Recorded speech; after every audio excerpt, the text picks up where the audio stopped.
event for the 2013-2014 school year. Social Soup, of course, is a monthly lunch and discussion series. If this is your first time, we hold one every month, 6 times during the school year. And we're organized by a passionate committee comprised of folks from the Office of Sustainability, College of Social Work, Division of Nutrition, Dining Services, Utahns Against Hunger, and more. And we are so appreciative of all of your efforts, committee members out there in audience land, for putting this event together. We have an honored speaker here today to kick off our series of events for the school year. Before I introduce our speaker, though, I want to let the Campus Gardens give a quick announcement. Someone from the Campus Gardens? They're also a big sponsor of Social Soup. Come on up.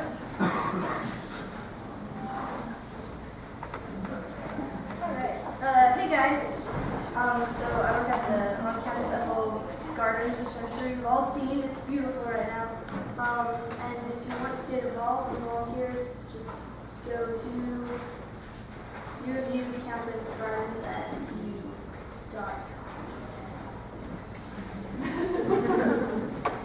And we want to say our thanks to the Campus Gardens for donating the tomatoes and the basil that are in the soup you are eating right now, generously prepared and donated by Dining Services. We thank them for their efforts as well.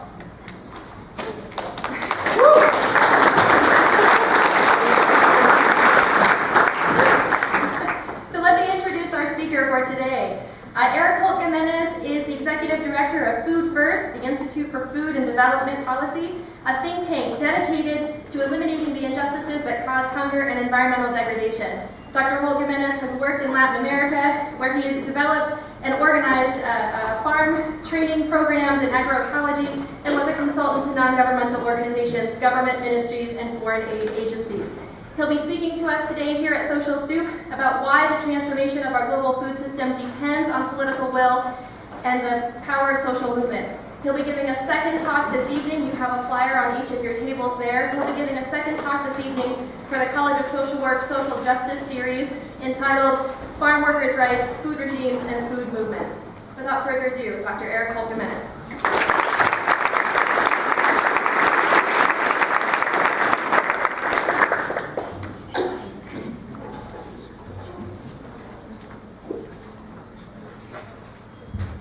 Thank you. Well, thanks for inviting me to Social Soup. That was delicious soup, I have to say. This is like a great tradition, and I think maybe we should institute it over in Berkeley and Oakland, where we work. So, I don't think you can probably read that very well. It didn't work out. But anyway, food security, food justice, or food sovereignty, transforming a global food system. Food First has developed this theme over the course of 40 years. We were started by an extraordinary woman named Frances Moore LePay, who wrote a book called Diet for a Small Planet. I don't know, have any of you heard that book? Wow. And I have to say, I've been at Food First for about 6-7 years. And I stand on some very tall shoulders, including those of Frances Moore LePay.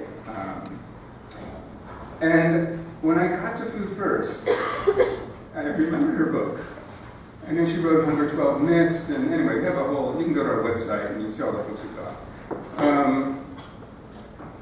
But I was sort of shocked to find that what we were seeing in the global food system today, Frances Moore LePay saw 40 years ago. And the points that she was making 40 years ago are basically the same points that we're making today. And I thought, oh, I better start making some new points. And then I found that there really aren't that many new points to be made. But there has been sort of a deepening and a progression of the issues, and that's what I'm going to get at today. I hope I can make this thing work. Yeah. So we look at food, and when things happen like the food crises, 2008 and 2011, we see these as opportunities to understand what's going on. They sort of lay bare the structural inequities in the food system, because you have to ask, well, why are people rebelling? And these are pretty serious rebellions. And you saw them in places where you would expect to see food rebellions, right? I mean, sub-Saharan Africa, Haiti, where people were subsisting on mud biscuits. Mud biscuits. Take a special form of clay, put a little salt on it, a little bit of baking soda, put them in the oven, and then you eat those. Originally, these were for pregnant women in Haiti that would eat these biscuits just for the mineral content. But over the years, people began to eat these biscuits as if they were food, basically to fill your stomach. You would expect to see a food riot there, and we did. But you also saw food riots in 2008 in places where you wouldn't, like Italy. Who's been to Italy? Anybody? How's the food? Why would you riot in Italy? Well, we saw riots in Italy. We saw riots in Milwaukee. So riots in the United States, which produces more food more cheaply than any country in the world except for China, richest country in the world. So, what's going on here? In 2011, we saw these riots again. What was happening, of course, was that prices had spiked. Food prices had spiked, and people who were poor couldn't afford to buy the food. So there was plenty of food, but people couldn't afford to buy it. And it happened again in 2011, but the food riots touched off full-scale rebellions. They touched off the Arab Spring. And so we stopped calling these things food riots. We began to call them food rebellions. Because what we realized was that these riots were really rebellions against an unjust system. And in Haiti, for example, when people as poor and as hungry as they were, when they rioted, they didn't storm the warehouses where the rice was kept, from USAID, donation from people in the United States. They stormed the National Palace, and they drove the Prime Minister off the island. So these riots had deep political content. They're about deep structural issues. It's not about the lack of food. In fact, it hasn't been about the lack of food for some time. Basically, if you follow these graphs, you can see that food production per capita since 1990 has been increasing by about 12% a year. That's the green line going up. However, absolute poverty has remained just about flat, as has undernourishment. So we produce today, and have for some time, 1.5 times enough food for every man, woman, and child on the planet. And yet, the number of hungry people continues to rise. We have really over 1 billion. Now, the FAO made a big announcement last year that this had dropped down to 950 million, 940 million. What they didn't say was that they changed the yardstick, they changed the way they measured hunger, and measuring it in a new way, there were less people hungry. It's a trick, it's a sleight of hand. Basically, they're measuring on a caloric count. So if you consume 2,500 calories a day, kilocalories a day, then you're not hungry. Well, that works if you're sitting in an office sort of very quietly out of the sun, working on your computer. But if, like most of the hungry people in the world, you happen to be a farmer, a woman farmer, possibly pregnant or lactating, and you're out in the hot sun working for 10 hours, then 2,500 calories, 2,500 calories just doesn't cut it. And so, in fact, we have a lot more hungry people than the FAO is willing to admit. So, we measure these things with what's called the food price index. And as you can see, back in 1990, we have a very low food price index between 90 and 130, and it pretty much flat until you get to 2008. And then it jumps up, and then jumps up again in 2011. So this is the price for food. This is why people went hungry. They couldn't afford the food. They were too poor to buy the food. And if you go back even farther, back to World War I, you can see that basically since World War I, food prices have been coming down. And they've been coming down because basically there's been a politics and policies for overproduction of food. We've been overproducing food for quite some time. That's why we have a huge feedlot complex now, because we can figure out what to do with all the corn. Right? We got all this. That's why we were able to export so much grain all around the world and ruin the markets for farmers in the countries of the global south. Because we've been overproducing food. Until we get to the year 2000, 2008, the price keeps going down and suddenly it spikes beyond anything we've ever seen since we started recording the price of food. And if you look here, so here's our graphs. We're going to get used to these graphs, these two humps here. And these red lines are the frequency of food rebellions. So what you can see, you can interpret from this graph is that at the point where the food price index goes above about 190, right, you begin to get rebellions. Right? So it happened in 2008, it happens again in 2011.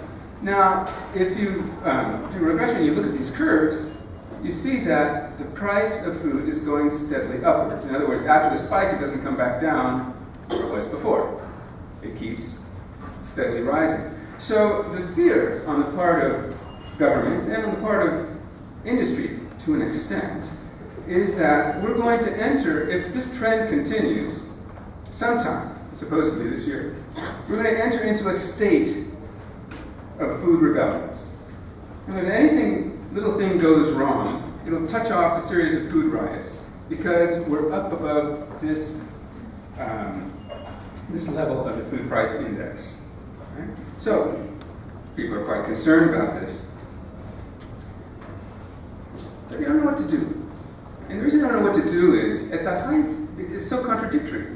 Because at the height of the food crises in 2008 and 2011, the world had never produced as much food as it had produced then. So we had record hunger, record profits, and, well, we had record hunger, record people hungry, and we had record profits. It was a sort of a bumper harvest for Archer Daniels Midland, Monsanto, Cargill, General Foods, Walmart, all the large retailers, basically big food monopolies, reap record profits at a time of record hunger. So, if you look here, here's our graph again, right? So here's the red graph. This is the food price index, right? International. This is the global price of grain, basically. So it goes up, 2008, comes down, goes back up again in 2011. This blue line is an interesting line. That's the local food price index. So that's what you pay for it in the store. So as you can see, is that the price goes up along, they grow up together, and then the world price for grain drops. The world price for food basically drops. But the price in the store stays the same. So this is where ADM, Cargill make their profits, and this is where Walmart and Carrefour and Tesco make their profits here. Right? So it sort of got us coming and going here. This is an interesting graph. It looks kind of like this graph. This is the value of Monsanto stock.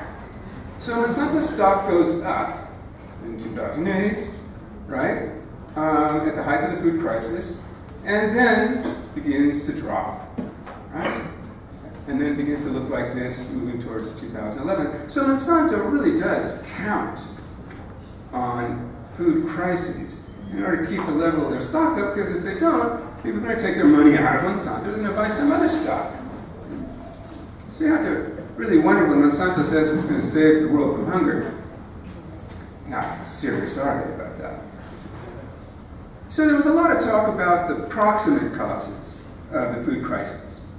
Climate change, droughts in Australia, yeah, okay, there were. It is changing, and there are droughts.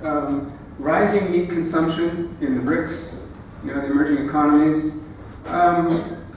This is kind of a misnomer. India produces most of its own grain, so does Brazil, so they can feed their own cows. And China was feeding most of its own cows. Now it imports soy from South America. But basically, you know, no one was talking about the fact that the feedlots that are buying all this grain right? The grain that is grown on land which could be used to produce food, are owned by North American corporations. Smithfield Tyson, for example, is the industry expanding feedlots in China. So you can't really blame it on the Chinese, as the president tried to do at the time. There were low grain reserves. It's true we have low grain reserves. No one asked why the reserves are so low if we've been overproducing for half a century. Higher oil prices, that's true because our food travels about 2,000 miles or 2,500 miles between producer and consumer on average, so the price of oil goes up, you're going to have to pay more there. Higher fertilizer costs, it's petroleum-based. The fact that nearly half of the U.S. corn crop goes to biofuels, or agrofuels, impacts the price of grain on the market. The weak dollar also impacts it. And then finally, the commodity index funds, financial speculation. See, all these things sort of conspire, and then the investors in Wall Street say, oh my goodness, isn't this interesting? We've got a jump in food prices. Maybe we can get in on this and pump it up even further. And that's exactly what happened. That basically in 2003, if the commodity index funds were traded at about $13 billion, they're up at 60 billion in 2010 alone, increased by over a factor of to 317 billion just in 2008. I don't even know where it is now. There's no controls over this, right? So there's no control over speculating with our food. And after the real estate crash, you can't speculate as much there, right? The high-tech bubble sort of came and popped, and where is a corporation to put their money? Well, everybody does have to eat food, but they can only eat so much of it, right? And it's kind of cheap. Well, what if it suddenly became more expensive? Well, it did, and they made a mix. No one wants to talk about the root causes. And I think the root cause is basically a systemic problem. We have a very vulnerable food system. And it's highly vulnerable to both economic and environmental shock.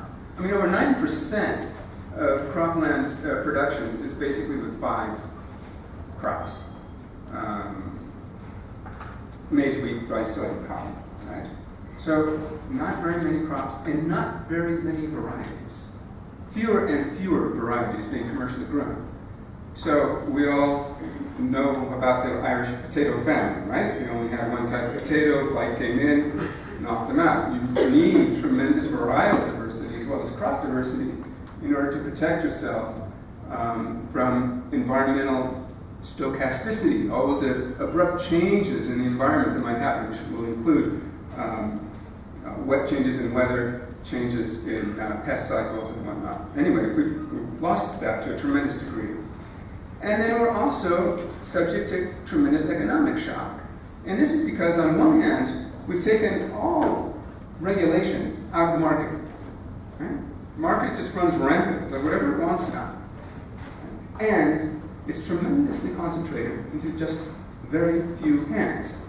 So that means the market does, in general, what those very few hands wants it to do.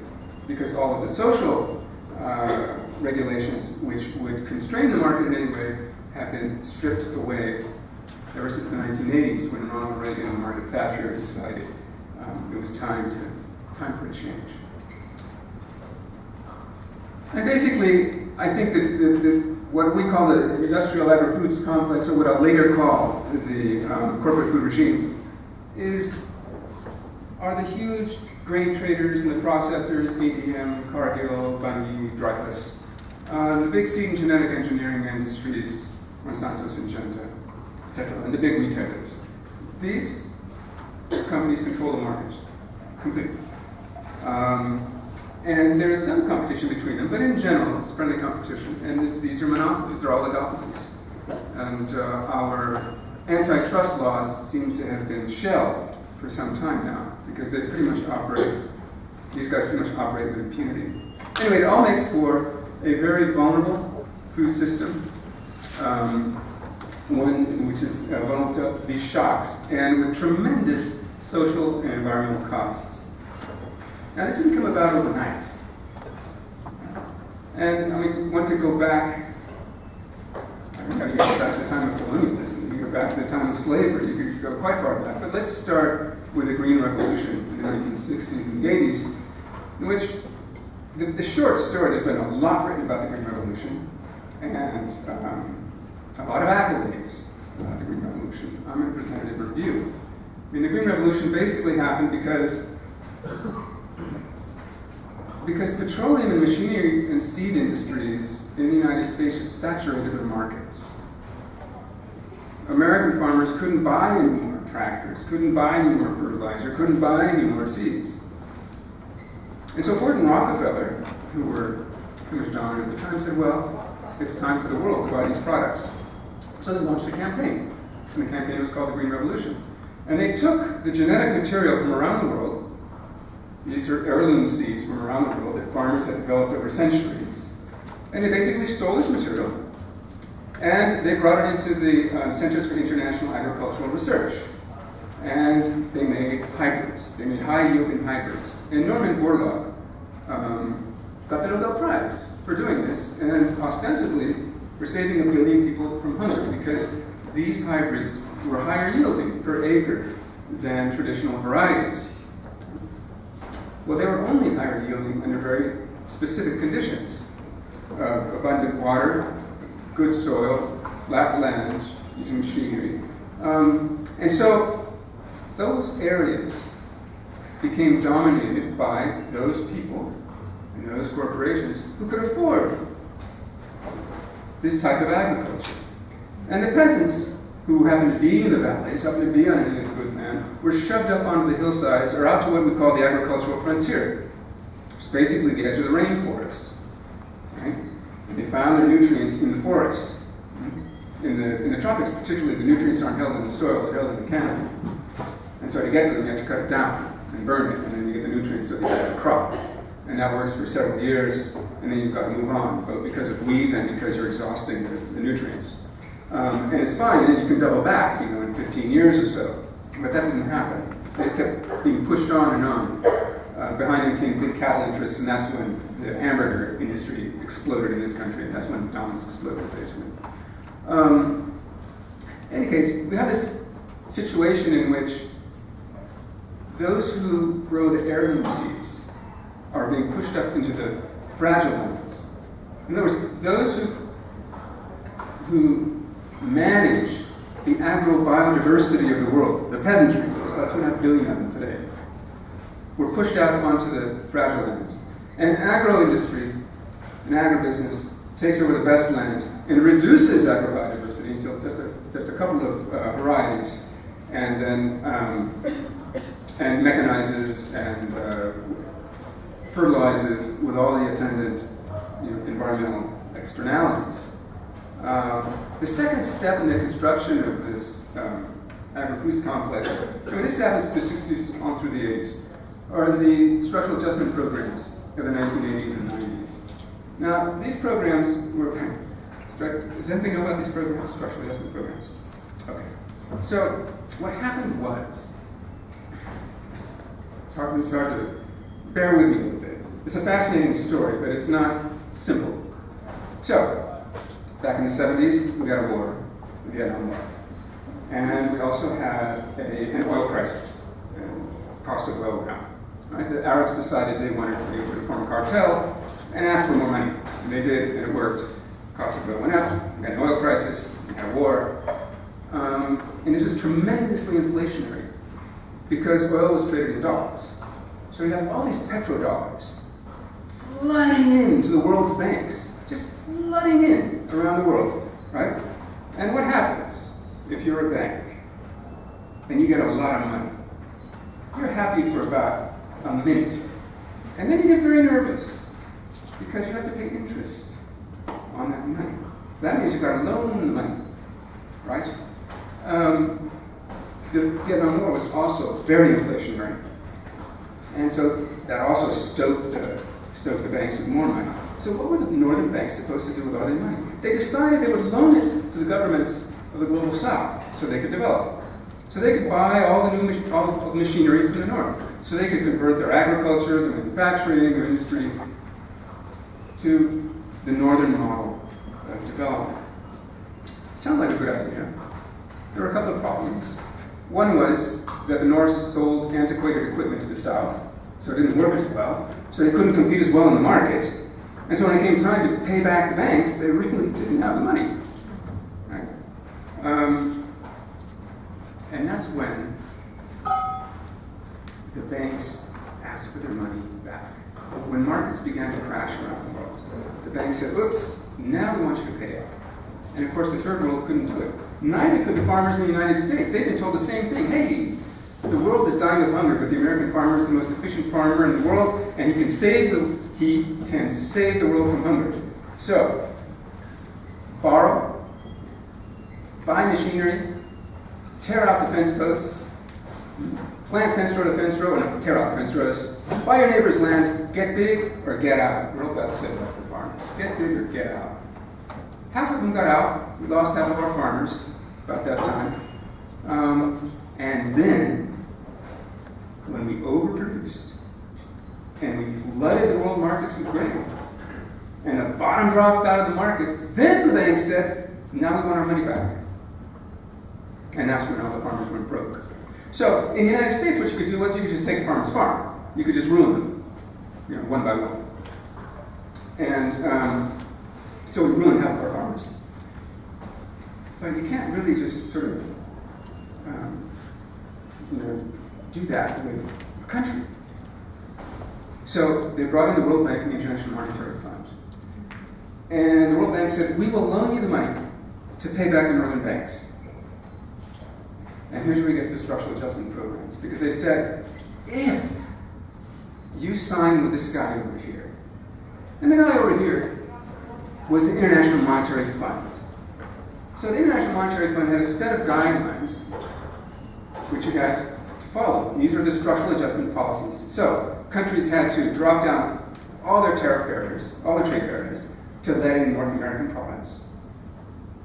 They had to privatize everything. I was working in Latin America at the time. The ministries of agriculture were privatized, suddenly. They had to devalue their currency. I mean, this went on. They had to dismantle their marketing boards. Do we all know what marketing boards are? Marketing boards are agreements where you pull all the farmers together who are growing whatever. Grain. And you say, look, let's not grow too much this year because otherwise we'll drop the bottom out of the market. So everybody kind of agrees how much to grow, and that's how much you grow. So they abolished the marketing boards, which meant that, farmers, they do a funny thing. When the price goes low, they produce more. They have all these fixed costs, right? They can't just not produce. And they borrow heavily, right? Every year you got to borrow up to your eyeballs. And then you plant, you sit around and pray for 6 months, and then see what the market's going to say. So what happens when farmers are up against a shallow market like that, they plant more to make up for their losses, which of course only makes things worse, because you've already overproduced. That's why the market is low. And the marketing boards were supposed to keep this from happening. But the IMF said you got to get rid of all the marketing boards. In fact, don't worry about food anymore. Don't grow food. It's too cheap. You won't be able to pay back the northern banks by selling food on the international market. Not grain. Grow coffee. Grow bananas. Grow these non-traditional export crops. And you can get foreign exchange that way, and then you can pay back the banks. So, these countries stopped growing food for themselves and started growing luxury crops for export. I also said dismantle all your grain reserves. Now, the World Bank had gone around the world starting grain reserves. They said, no, dismantle, get rid of it. What? Well, what's a grain reserve for? It's not just to have grain for a rainy day, because your crop failed. A grain reserve is to maintain a stable price, because if the price gets too high, the government can let grain out of reserve and it brings the price down in the market. If it gets too low, the government can buy up some grain and raise the price. So it's a way of keeping prices stable for farmers. And the IMF said, dismantle all your grain reserves. So that's why we didn't have grain reserves when the crisis hit in 2008. And we still don't have it. They're still talking about whether they have it. And the last step in the construction of the industrial agri-foods complex is the free trade mania, which we've seen from the 1990s to the present. So the World Trade Organization, the free trade agreements, NAFTA, CAFTA, whatnot, they basically took the structural adjustment programs and locked them into international law. So you sign an international treaty, which means that this structural adjustment program is untouchable. It means your populace can't touch it. It means you can't like vote it out. You can't vote out your president and say, you know, we don't want to do this anymore. Hey, I'm sorry, your country signed a treaty. And you want to break this international treaty. So it took the measures of the structural adjustment programs, all neoliberal measures, and put them out of the hands, out of the reach of the citizen. It was a political move. And it basically sanctified subsidizing overproduction in the north, producing a surplus, dumping it in the south, and destroying the food producing capacity of countries around the world. So what are the results? Well, if the global south used to produce $1 billion surplus in food back in the 70s, now it imports over $11 billion in food. So it made them dependent on the north for the food. Industrial agriculture now contributes about 20% of the world's greenhouse gases and uses up 80% of all of the world's fresh water. Incredibly inefficient. We've lost a good 75% of our crop diversity.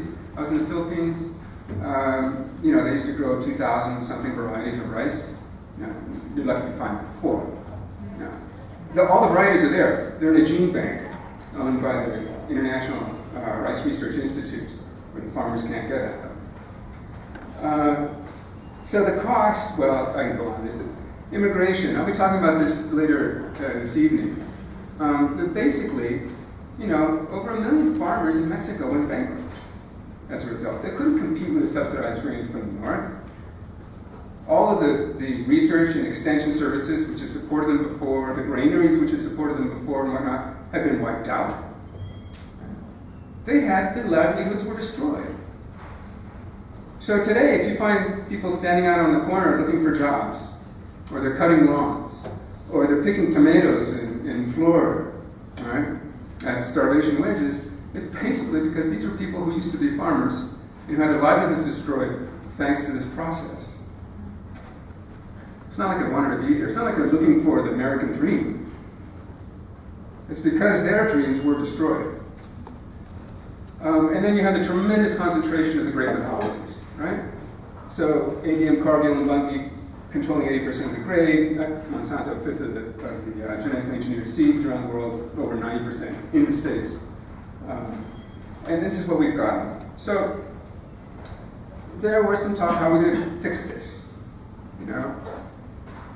So the G20, the rich countries, and the BRICS met in Italy, and then they met in Paris again. And the FAO said, look, you have destroyed agriculture in the global south. In order to reestablish agriculture, we're going to need at least $40 billion to rebuild agriculture. And the rich countries said, well, we'll give you 22. And in fact, less than a 20th of that money has actually been given, because then came the big financial crash, and now no one wants to give anybody any money. Now somehow the private sector is going to solve everything. And we have different initiatives, Feed the Future, the Global Food Security Act, the Global Harvest Initiative, the Alliance for a Green Revolution in Africa, that's Bill Gates' baby, AGRA. All the G20 promises and agreements to give away $22 billion, which have not been forthcoming. And the mantra which one hears every time is, look, we've got to increase food production by 70%, let's say double it over the next 50 years, or we're all going to die. Well, we're not all going to die, but a lot of people will. And not because we haven't increased production, because they can't afford the food which we do produce. Most, I said it earlier, but the 1 billion hungry people, a good 70% of those people are farmers. They produce over half the world's food. And most of those farmers are women. Women feed most of the world. Now, these farmers are not living well. These farmers sell cheap. 6 months later, they're buying that same food on the market at 10 times the price, and that's when they go hungry. And as I said, we need another green revolution. Right? This one's going to be based on genetic engineering. And we're going to focus on smallholders, this little thing called land mobility. That doesn't mean that the land moves. That means that those smallholders who are not part of the green revolution will just have to leave agriculture. Right? And those who are more efficient will just have to stay. It's pretty much market-led. The government isn't doing much. And it is aid-backed, like with the Feed the Future initiative from USAID. Now we're talking mostly about public-private partnerships. There's globalization of land. In other words, land is now being sold, land is being grabbed. Because of the crisis, the value of land went up. And it's not like poor people who are on that land enter into the land market. The land is part of who they are. You want to sell that land. So then you have to take it away and get it into the market. Somewhere about 2 times the size of France is the size of the land grabs which have taken place over the last few years. So basically, it's a big shift in concentration in the ownership over land. Some of it is about getting the water, some of it is about production, but a lot of it is just about speculating with the land. Because again, if you've got a lot of money, what are you going to do with it? We're in a recession. You don't want to keep it in the bank. You're not going to make any money with it there. Right? There's not much to invest in it because people aren't buying things. Well, they're not buying things. So what are you going to do? Buy up land. Buy up land. It's the best place to keep your wealth because they're not making it anymore. So there was an interesting study done called the ISTAT, the International Assessment of Agriculture, Science, and Knowledge Technology for Development. I get tongue-tied every time I have to say that. It was very interesting. It was a World Bank and UNESCO, UNDP, FAO, etc. put the group together, about 400 scientists. And for 4 years, they looked at what's the problem with the world's food. And they came up with this conclusion, that basically we've really got to change things. The backstory on this is that Monsanto went to the World Bank. The president at the time was James Wilkinson. James Wilkinson was a man who owed a lot of people a lot of favors. And, but he was very open, he was very sort of progressive, at least in his speech. And Monsanto said, you know, people don't believe us when we say we can save the world from hunger. And we really need a study that can show that. And Wilkinson said, well, we do studies.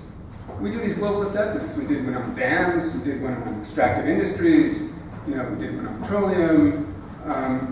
We can do a world assessment on food. And so they pulled together these 400 scientists and they did this study. But scientists, not always, but scientists often do a curious thing. When they look at a problem, they don't start with a solution. They don't start with GMOs as a departure point. They start by looking at the problem, what's causing the problem. And after 4 years of study, these 400 scientists came to this conclusion, and they came to a couple of other conclusions. One is that GMOs are not needed, because they don't really raise intrinsic yields. We can talk about what that means. And they're certainly not a good answer to climate change. They also realize that the free trade agreements are very detrimental. These are being posited again. We need more free trade, right? More green revolutions, more free trade. That's pretty much the mantra. But the free trade agreements, basically the benefits go to the northern countries. And for southern farmers, for poor farmers in the global south, the benefits from free trade agreements are about $2 per farmer per year. We're not going to end poverty that way, right? Well, Monsanto wasn't happy and they pulled out of this study and announced that the US refused to sign it, as did Great Britain. And for a while, Australia also refused to sign off on it. And they basically, the World Bank shelved it, stuffed it, got rid of it, like it does with all of this global assessments, because they always reach the wrong conclusions. What they did say was that agroecology and local food system economies were the way forward. In other words, keeping the value of the food dollar in the community is the best way to rebuild the economy, end poverty, and feed people. I think I'm getting a little behind myself. None of these have been acted upon. I mean, there's been more studies and whatnot, but basically, the food system is just sort of going along as it has been. With the markets basically running rampant on the food system. Wall Street speculating with our food. Livelihoods across the world being destroyed. And I think it's very hard to explain all of this unless we sort of step back one more time and refer to Karl Polanyi. Have you ever heard about Karl Polanyi? He was Austrian, very interesting man. He studied capitalism. And I think what we have to realize is that we can't understand our food system until we understand capitalism, because we have a capitalist food system. Period. There's no other kind of system. It's a capitalist food system. So, if you want to understand it, you should understand capitalism. And one of the things about capitalism is that it always goes through two periods, right? Oops, getting a little bit ahead of myself, but we'll do this. It always goes through two periods. It goes through a period of liberalization and a period of reform. Through history, this has been the history of capitalism. It goes through a period of liberalization where markets are set free, unregulated, completely deregulated. And tremendous concentration of wealth takes place, as has taken place through globalization over the last 25 years. But you have a big bust. So think about the roaring 20s in this country, and then the stock market crash in 1929, right? That was a period of liberalization, and it busted. Then you have a period of reform. So think about the New Deal, and that Roosevelt instituted after the 1929, in which market supply and consumption are regulated to re-establish the regime. These are both two sides of the same system. They've been moving along like this for a couple of centuries now. Let me move back here. And what we have in terms of a capitalist food system, we call the corporate food regime. This is based on the work of Friedman and Michael at Cornell, Friedman in Toronto. Basically, a food regime is what she says there. It's a rule-governed structure of production and consumption on a world scale. Think of all the rules which govern our food and all the institutions which impose those rules. So, one rule, a global rule, is the Farm Bill, U.S. Farm Bill. It governs the price of grain around the world. Right? So that's one rule. USDA would be a global institution, right? Certainly World Bank, IMF, etc.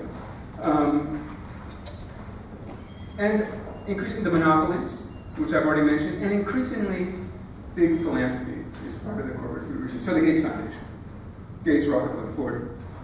Gates has surpassed Rockefeller and Ford now as the flagship for the Green Revolution and the GMOs, corporate food regime. Anyway, we've just been through, ever since the 1980s, this tremendous period of liberalization. And many of us looking at this thought, we think it's coming to a close. And we took the election of Barack Obama as a sign that perhaps a period of reform was in the making. So we've been disabused of that. There have been no reforms. In fact, we have as a retrenchment of neoliberalism. And why? Don't look at that person. Why? The other thing that Karl Polanyi said was that in every single case, when reforms were instituted following a period of liberalization, you had what he called a counter-movement, a strong counter-movement, which ushered in the reforms. Let's use the Franklin Delano Roosevelt as an example again. One of his famous phrases was, "Oh, that's a great idea. Now go out there and make me do it." Basically, this country was in a turmoil. It was in an uproar after the crash. Labor unions were strong. People had taken the streets. There was a widespread social movement for reform, which allowed Roosevelt to introduce reforms. So you think about it, with those who may have thought that Barack Obama was going to introduce reforms, not a chance. Not until there's a widespread, powerful social movement which can create the political will to institute reform. And we don't have that yet. Now, we do have a growing food movement in the United States, and that's what I want to end with. So here we have the corporate food regime. This is really complicated. You'll see this better in the book or on our website. But you have the corporate food regime, right? And it has two sides to it, a neoliberal side and a reformist side. They're always at the same time. But right now, the neoliberals are the most powerful. Right? The reformists are not too powerful. The reformists talk about food security. The neoliberals talk about food enterprise. The neoliberals are much more corporate-oriented. The reformists much more development. And and government-oriented. The model is overproduction on one hand, more mainstreaming on the other. The approach to the food crisis is the same, except the reformists want more social safety nets. The food movements, which have been growing around the world and the United States, also have two tendencies. On the one hand, you have the progressives, and on the other hand, you have the sort of radicals. The progressives like to talk about food justice, food security, food justice. In other words, you should have access to healthy food, no matter what your socioeconomic status, no matter what your ethnicity is. Right? And they talk about empowerment. Right? And they're all about agroecologically produced, local food, the gardens, the CSAs. They're really good about doing that work, that on-the-ground work, trying to solve the very immediate problems for neighborhoods in the face of this food system, where we've got a billion stuffed and a billion starved, diet-related diseases are off the charts, and they fall more disproportionately on people of color and underserved communities. Right? So it's people trying to grow their own food. Right? The radicals talk about food sovereignty, and I would include there like Via Campesina, which is an international federation of peasants. About 2.5 million peasants belong to this movement. They want to change the rules. I mean, they say, yes, it's good to grow things differently. It's good to market locally, more direct. But we have to change the rules, otherwise we'll always be a niche and an alternative, and we will never be the norm. So, we need agriculture out of the WTO. 1, we need massive land reform around the world. 2, not land grabs, land reform. Right? And on, changing institutions and changing the rules so that the practices which most progressives implement have a fighting chance. Right now, the deck is stacked against what we would call good food, or a fair food system, right? Or a sustainable food system. So I'm going to leave you with this idea, which we've developed over the last few years, and we published a bit about it. If we know that this corporate food regime is not going to change unless there's a strong counter movement, right? We know that these reformists are very weak. They're incapable of introducing reform into the regime. Because they're weak, they're reaching out. They reach out to the progressives, to the neighborhoods and whatnot, and they try and form an alliance between these two tendencies here, reformist and progressive. I think that alliance is doomed. I think that the food movement, if it wants to be powerful, has to address both the practices and the structures. And I think that the alliance that we should be looking at is this one. That if progressives and radicals are able to build a strong alliance, then we'll have a strong food movement, which could then force reformists to institute reforms. Reformists don't institute reforms in and of themselves. Reformists are powerless to do this. Right? And I don't think that this alliance is enough to change the system which I've just described to you. So the good news is that this sort of convergence between progressives and radicals is happening. It's happening all around the world. I'll just give you a very simple example. Very often, there's been a huge growth of food policy councils in the United States, Canada, Australia, England. And you find on these councils, mostly these people, a few of these guys, but mostly these people. And they're trying to change the rules and the institutions where they can, which is usually not at the national level, but at the local level. And I think it's very important, and I think it's very promising that these alliances are slowly being built at the local level on practical things, because at some point, I think that the crisis of the food system will become such that, and the growing alternatives to the food system will become such that these alternatives coming from the food movements will actually have a structural possibility of transforming what the food system is. Thank you very much.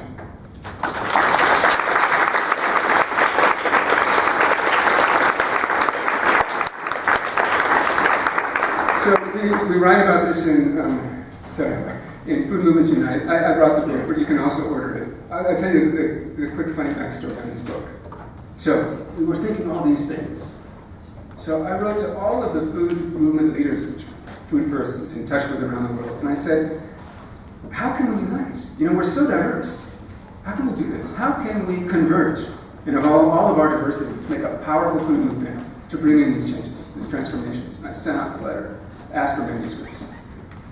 I got back, I don't know, 40 manuscripts. Not a single one answered the question. They all talked about what they were doing. We're doing this, we're doing that. I said, yeah, that's why I wrote to you. But I wanted you to tell me, how do you converge? I was, nobody thought about it. I mean, these are people, these are long-time activists and economists, and, you know, community people, movement people. So I sent all the manuscripts back. I said, please answer the question. Then I got about half of them back. And you'll see, if you take a look at the book, that everybody's grappling with this. We don't know how to converge in diversity. But it is something we have to learn. And you begin to see it in different forms. And the book shows different places where it's happening. Right? But it's something very much in construction. Okay.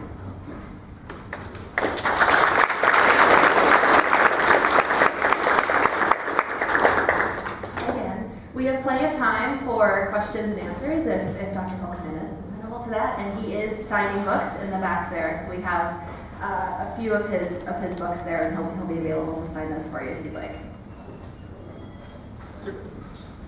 What can we do with hearing this information right now to help the world at a personal level? I would say that you can involve locally, immediately in transforming the local food system. You know, get your feet on the ground. That's what we like to call ourselves a think and do tank. We work in the neighborhood as well. To make sure that we're just not spouting off, right? A lot of theory. So I think get involved. Develop relationships with other people and organizations that are trying to change the food system at the local level. And I would say then educate oneself as much as possible in terms of the global issues. And you will begin to find opportunities to network globally as well. Right? But if you start globally, then it can get very ethereal, I think. And it sometimes can be very frustrating because you're like, gosh, what am I really doing? Are you accomplishing anything? So accomplish something first on the ground. Grace Lee Fox, who's this delightful organizer in Detroit, she must be in her 90s now, said, you know, and she's been organizing for a long time. She says, you don't know what to do? Grow a garden. And, you know, it's a good start. It's not enough, but it's a good start. I'm sure a lot of you are already doing the right things. You know, you're doing the gardens, the CSAs, the food policy councils, the food banks. That's all the right thing. You're doing the right thing. I'm not saying this is the wrong thing, but we have to do something else now. We have to build political alliances. Yes. Rachel Jones from Nutrition. How do we expect consumers to speak the language of food if even these top economists don't speak the language of food? We have a palette that's set up for processed, refined, highly packaged foods. And we know that people who move into the United States actually change their food profiles, not for the better. How do we start to speak the language of food so that we can all be speaking a common language prior to trying to organize ourselves? Right. No, I don't think it's prior. I think it's part of the organizing, and I think that is what we have to do. I think that health, basically, community health, and family dietary health is the entry point for that. If you go into an underserved community, not just underserved communities, but notoriously an underserved community, go in and ask people to raise their hands if you have a family member who is suffering from a diet-related disease, diabetes or heart disease. In fact, why don't we do that? Does anybody raise your hand if someone in your family is suffering from a diet-related disease that you know of? So that's where we have to start. I mean, we can't keep poisoning ourselves. And I think that's, it's very immediate. And in particular, parents and young mothers don't want to be poisoning their kids. I was at an extraordinary presentation by a bunch of teenagers in Oakland, African-American teenagers in a very poor neighborhood of Oakland, who'd gone out and done a food system assessment of their neighborhood. And for them, food system assessment was go knock on everybody's door, ask the question I just asked, write down the information, ask where you get your food, why do you buy this food? Why don't you buy good food? Why don't you buy the other food? And they got all the answers. Came back, they assembled it into a report, called the community in, and presented their report. And I'll never forget, it was extraordinary. I mean, it was a great piece of research these kids did about their own neighborhood, and it was devastating. And then, because it was a food desert, they couldn't get good food in this poor community. And one of the mothers stood up, and she was on the verge of tears, and many of us burst into tears after she spoke. She said, my little boy has type 2 diabetes, and I feel like I should be prosecuted for child abuse for what I've done, for the food that I've given him, and how I've crippled him for the rest of his life. And she just, and everybody was breaking down in the audience. It's a very deep issue for people. And I think that's one place to start. Don't start with the abstract. Start with the body. Given the cycle of crisis and capitalism, we go from reform to liberalization, why would we focus our efforts, our social movement efforts on capitalist reform when a lot of these radical movements are working towards the decommodification of foods and decolonization of real food sovereignty? Yeah, well, that is the debate on the left. On the left, and that is the debate which often keeps the progressives and the radicals apart. Right? And I think that we have to, one way of overcoming that divide is to try to analyze and strategize so that we work for transformative reforms. In other words, reforms which don't necessarily reinforce the corporate food regime, but reforms which provide more room for maneuver for the food movements around the world. That's the simple answer. The complicated part comes when you actually do it, right? And one thing about forming these alliances, why are we so diverse? That's a nice way of saying fragmented. Right? Why are we so fragmented? There's a chapter about this in the book, but I mean, part of it is we're divided, socially divided. There's a lot of divisions, and we have to overcome those divisions if we expect to develop alliances. So some of those divisions are pretty straightforward. Racism, sexism, classism. If we don't solve those, if we don't overcome those isms, how are we supposed to form an alliance to transform the food system? So I always feel like, I'm dismantling racism in the food system, or unlearning racism, or dealing with internalized oppression, or white privilege, is the work of transforming the food system. It's not extra work you do out there. Right? Or undoing sexism, given the fact that women produce most of the food in the world. How are we ever going to expect to pay farmers a fair price if we can just exploit women to produce cheap food? Right? So I think that we really have to address these things in our movements, in our organization, and in ourselves. It's not easy. It's painful sometimes, most of the time. But I don't see anything around it. That study that you gave an example of, the 400 scientists who went around the world and said the GMOs weren't needed and everything like that, is that accessible? Is that something we can look at? Yeah, it's huge. It's you can get it online. Just Google it. Okay. And I would suggest you download one of the summaries, because there's summaries for North America, there's summaries for each region, right? I mean, the study itself literally is like this thick. It's it's kind of independent in a lot of ways, and it's very important, I think, to put that study back in the public eye, because it's really been sort of blacklisted. Can you be more specific about Google it? Is there a title we're supposed to Google, or? Yeah, if you Google IAASTG, Okay. yeah, let's go back to it.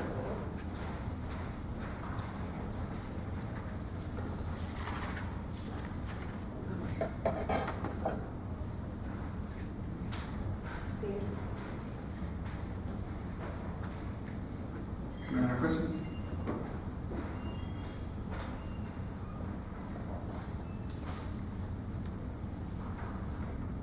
Okay, well, I just want to say that Food First is a very small organization. That's one reason why we've been around for so long. We didn't get too big. We don't depend on funding from foundations. We do get a little bit of funding from foundations, very small foundations, very paltry amounts. But we mostly depend on donations from our members. We have about 7,000 members, and they donate anywhere from $5,000 to $5,000 a year to Food First. And that pays for a staff of about 6 people. And then we have a whole coterie of fellows who work at different universities or with different social movements who also collaborate with Food First and help us with put out our publications, contribute to our publications.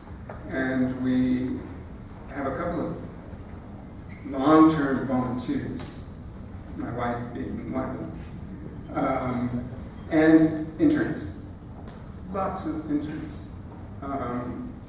We usually have about 6 to a dozen at any given time. And they've helped us write these books, produce these reports, do the local research.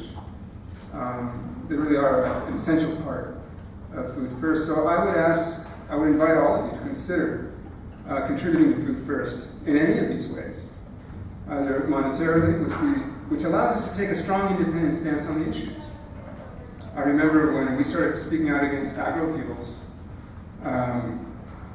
and we pretty much told straight up from Kellogg, don't do that, or you want to see any money from us, and we said, well, we don't see any money from you anyway, so it really doesn't matter, does it? But the big foundations do determine the research agenda for think tanks to a tremendous degree, for most think tanks. I don't know any other think tank in the food sector which depends on their membership other than Food First. And then in terms of being an intern, if you can swing it, coming out and be an intern, we have some virtual interns.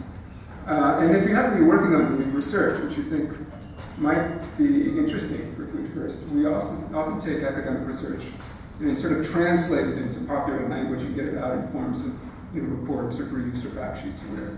So that's another way of contributing. Was that a question? Yes? So a lot of nonprofits these days seem to rely heavily on grants from private partners like Walmart and all the people that want to give back. Do you have any advice for how to move away from that and not relying on that corporate thing to do really good work in the community? Yeah. Well, it's not an easy, this happened over the period of the last 50 years, basically.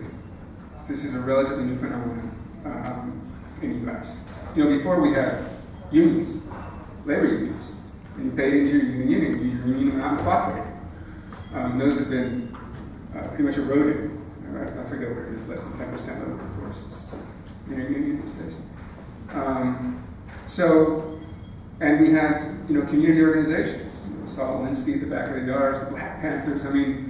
People basically drew on their local community for support.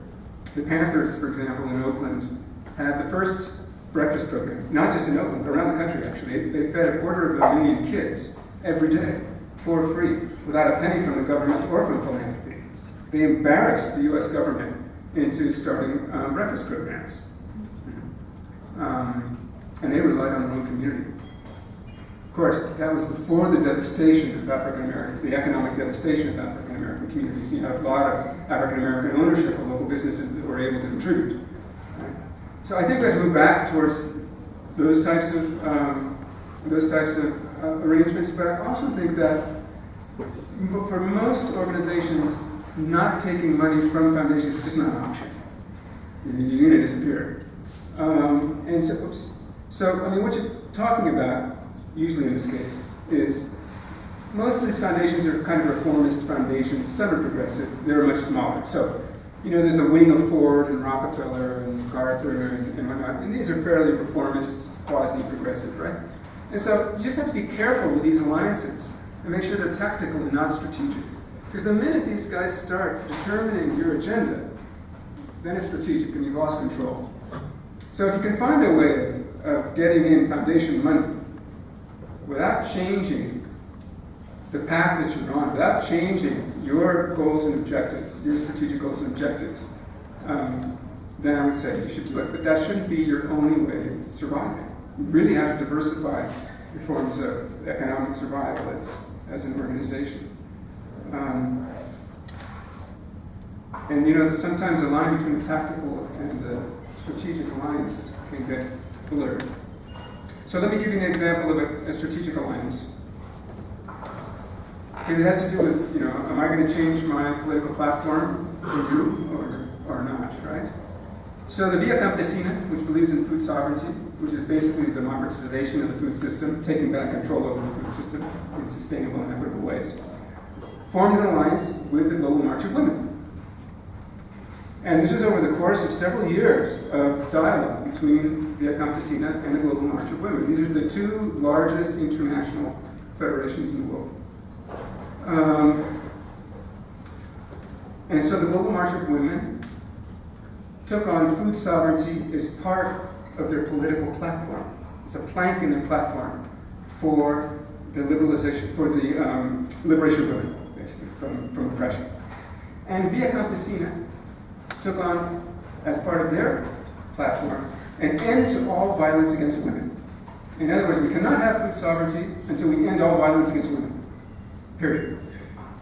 Now, that's really a pretty bold step, but since women grow most of the food in the world, it makes a tremendous amount of sense. That is a strategic alliance.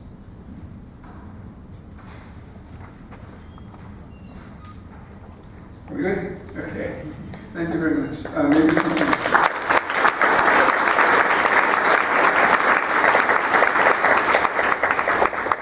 Let me just say one more time, Eric Holt-Gimenez is available for book signing in the back there. He'll be giving a second talk this evening. You've all got the flyer on the tables, and we've got more to take with you on the back table. He'll be giving a talk this evening for the Social Justice Series put together by the College of Social Work. It should be just as an engaging presentation as this one was today. And there's plenty of soup left over, folks. We got dining services to donate twice as much soup this year. Don't make us look bad by not eating it all. Finish that soup. Thank you.